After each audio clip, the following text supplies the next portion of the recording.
Oke, saya tambahkan ya, kenapa dalam fenomena masuknya budaya asing gitu ya, apakah itu termasuk krisis identitas ataukah hanya style ya. Eh, Dalam peradaban global sekarang ini ya, terutama dengan kemajuan teknologi informasi, tentu saja ada satu peperangan, yaitu perang nirmiliter ya, yang salah satunya adalah perang budaya ya. Perang budaya ini sangat menentukan kemenangan suatu bangsa dalam kehidupan global global ini gitu ya. Kenapa demikian? Karena kalau satu budaya sudah masuk ya ke dalam satu negara, satu budaya negara lain sudah masuk ke dalam satu negara lain, maka pada akhirnya akan ikut produk-produk ekonomi negara itu kepada negara lain itu gitu.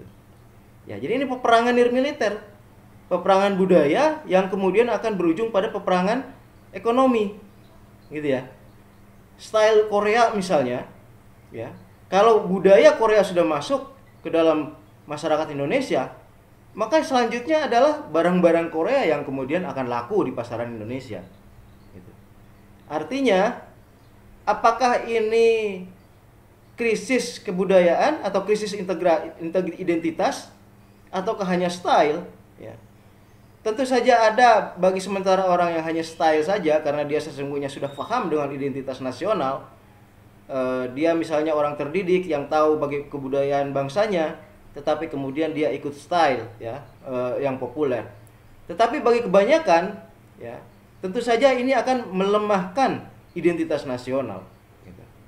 Kebanyakan orang kan tidak paham dengan budaya kita sendiri ya, dengan begitu gencarnya informasi yang masuk ya, bahkan sampai ke kamar-kamar kita, ke gadget-gadget kita. Misal saja informasi budaya Korea gitu ya, informasi musik-musik Korea, pop K-pop ya kan.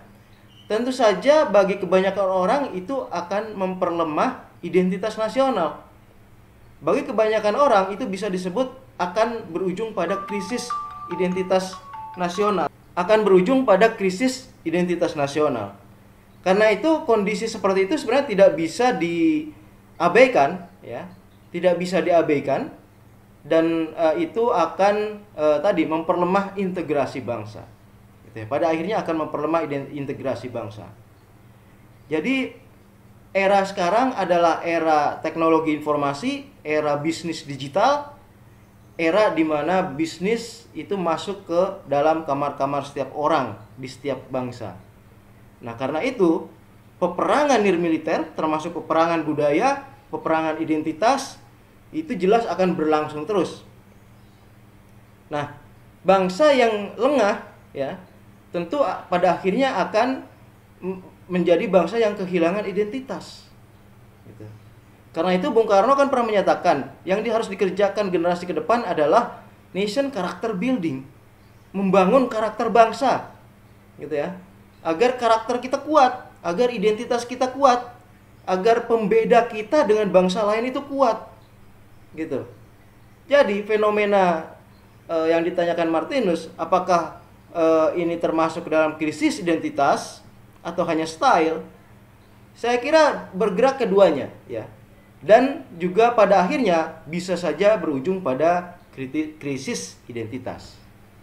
Jadi ini harus benar-benar diperhatikan bagaimana agar bangsa Indonesia lebih paham lagi tentang identitas bangsanya. Bagaimana caranya? Ya dengan lebih mempersering persentuhan-persentuhan antar budaya, antar agama, antar suku. Dengan demikian akan saling mengenal dan itu akan kemudian membentuk identitas bersama, gitu ya. Nah, ini dan kita senantiasa berada dalam ancaman krisis identitas itu. Pada saat generasi muda nanti tidak lagi mengenal budaya bangsanya, misalnya tidak lagi mengenal seni tradisional ya, tidak lagi mengenal kearifan lokal. Nah, itu adalah saat-saat di mana kita menemui krisis identitas itu. Dan itu harus dicegah ya. Bangsa ini adalah bangsa besar Dan hanya bangsa yang paham dengan identitas nasionalnya yang akan maju. Kita lihat bangsa-bangsa maju itu bangsa-bangsa yang memiliki identitas nasional yang kuat, ya. Korea, Jepang, China, itu identitasnya kuat sekali. Amerika, ya, Prancis, Inggris, sama, ya. Jadi identitas nasional ini adalah fondasi dari kemajuan bangsa kita. Kalau identitas nasional kita melemah dan kemudian hilang, maka tentu saja integrasi nasional pun akan melemah, dan pada akhirnya saya kira kehancuran akan mendekat, ya. Jadi saya kira bangsa ini perlu tetap waspada akan krisis identitas yang mungkin terjadi, yaitu dengan cara benar-benar mengenalkan identitas bangsa ini, gitu. Pancasila, UUD 45, dan lain sebagainya, termasuk budaya bangsa, ya, kearifan lokal itu harus terus dikenalkan. Ya, di area pendidikan pun harus seperti itu, gitu. Karena itu lagi-lagi kata Bung Karno, yang harus dibangun adalah nation character building, pembangunan karakter bangsa. Ya. Tentu tujuannya adalah agar identitas nasional kita semakin kuat. Dan dengan identitas nasional yang semakin kuat, maka integrasi bangsa pun akan semakin kuat. Dan bangsa ini akan bertahan, ya, di tengah kontestasi global dan digital yang semakin saya kira semakin meruncing, ya. Kontestasi budaya yang berujung pada kontestasi dagang, ya. Itu sangat berbahaya kalau kita tidak waspada, ya. Pada akhirnya bangsa ini hanya akan menjadi pasarnya bangsa asing. Kita tidak memiliki identitas sendiri, ya. Dari mulai style fashion, mulai dengan gaya hidup, ikut dengan bangsa lain, maka pada akhirnya bangsa ini akan kehilangan integrasi bangsa. Jangan sampai terjadi, ya. Saya kira itu tambahannya. Terima kasih.